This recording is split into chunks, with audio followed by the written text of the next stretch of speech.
Hello everyone, this is Steve Yoder, and this is a quick set of narrated slides on how to study for an exam in Legal Studies 246. I've had a few of you ask me how you can do better on the fourth exam, and I decided to pull together this group of slides. This same instruction is in the syllabus, and I've said this in classes, but I thought it might be helpful to see it all in one place at one time. So let's get started. First thing you can do is read the textbook. Sounds pretty simple. Those of you who have asked me, do I have to have the textbook? I say yes, you do. It is possible, I suppose, to pass the course without the textbook by relying on the other things that I'm going to be talking about here. But the textbook is really the foundation, and when you really want to know what a concept means, the most detail you're going to find, the base of the pyramid, is in the textbook. Don't try to read too much. Nobody can read a textbook, even one that's as thin as ours is, relatively speaking. Use a highlighter, but don't highlight everything. If you highlight everything, why are you highlighting? You should only be highlighting every 25th word or so. Jot down a few words in the margin. The process of writing down something, of writing the word out, imprints it on your brain, and then go back to it. Reading it once and highlighting it once is not going to be enough. At some point, the whole reason that you've highlighted it or jotted things down is at some point before the exam on that chapter, you should go back and refresh your memory. Look at the words in the margin. That the way the textbook is set up is that there are words in the margin that are corresponding to the key terms that I have at the beginning of each one of the sets of slides. Speaking of the slides, the most successful students print out the slides. I always have them up in advance of a class. Print them out and bring them to class, and then take notes. You can print out notes. You can print out the slides so that there are notes next to the slides, and take notes, or to use a highlighter. Again, don't highlight everything, or you won't know what is important and what's not. So use your highlighter sparingly. Write down a few words. If I say a word 3 or 4 times, then you ought to circle that on your notes, or you ought to write it down in the margin, or write it down in the notes section of the slides. And those notes that you take, those highlights that you take during class, not only are they going to help imprint the concept on your brain, that's what you should go back and be looking at when you study for one of the exams. Every learning module is probably going to have a couple of videos or special newspaper articles. I always have in the pool of questions for exams and extra credit quizzes some questions about those videos or those articles. So make sure you look at those, and make sure you look at them before you take an extra credit quiz, and go back and look at them before you take an exam. There's simply not enough time when you take an exam in particular to take the 2 or 3 minutes to watch that video or to read that article. So if you do it once and imprint it into your brain, it's going to go a lot faster when you go back to look at it again. Extra credit quizzes. The research shows that if you go back to your material right after class and think about it again, you're going to remember it far better than if you come to class or read something and then don't think about it again for another month.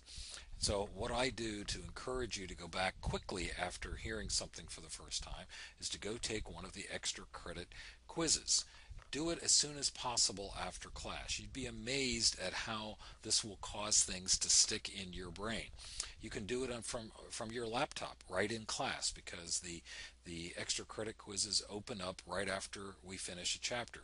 Walk up the steps to the Stern Library. You can see a picture here, and sit quietly, maybe put your headphones on, and take the extra credit quiz. Those extra credit quizzes can raise your final grade by up to 5 points, but as you know, you have to have attended at least 75% of the classes. But man, that can make a big difference if you have, say, a 78. You got 3 extra credit points from taking the extra credit quizzes and coming to 75% of the classes. That 78 becomes an 81.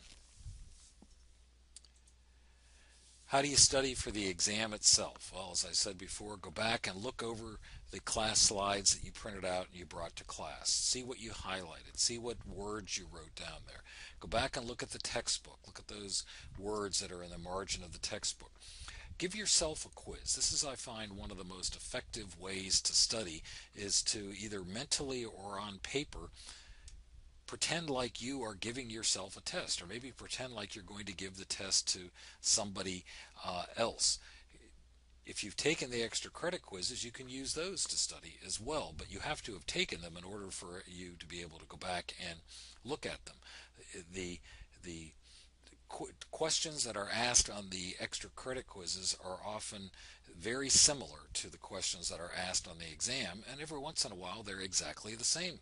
And if you happen to have gotten the same question on the extra credit quiz and on the exam itself, well then, man, you're going to fly through that question when it comes to the exam. So look at the textbook. Look at your notes in the textbook. Look at the notes. Look at your notes on the notes that you took during class.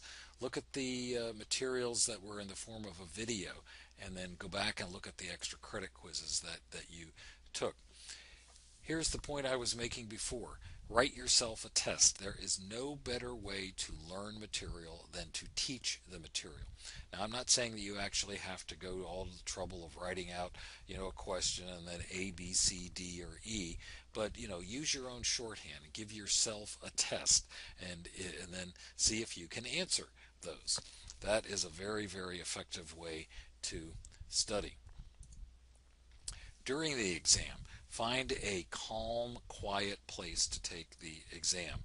If your dorm room is not quiet, don't take the exam in your dorm room. If your apartment is not quiet, don't take the exam in your apartment. Go someplace that you know that you will not be distracted. Some people have a higher tolerance than others for what's going on around them. If you're someone who has a low tolerance for what's going on around you, well, find a computer somewhere where you know it's going to be quiet. Of course, it goes without saying, you should find some place that you're pretty sure is going to have a reliable internet connection. Stay calm. Don't get flustered. If you don't know an answer to a question, skip it. Write a little note to yourself. Go back to question 4 and answer the questions that you are able to answer. Remember, it's open book. Have your textbook in front of you. Have the class slides in front of you. Have your notes on the class slide in front of you. Don't, however, start going out on the internet and looking up things in Wikipedia or Investopedia or BusinessDictionary.com. It's possible that the answer is there, but the answers are almost certainly going to be in the notes or in the class slide. So why spend all that time going out there and looking up something in a site that we never used in class when the answer is going to be in the notes? So take the time to have the notes printed out and with you when you're taking the exam.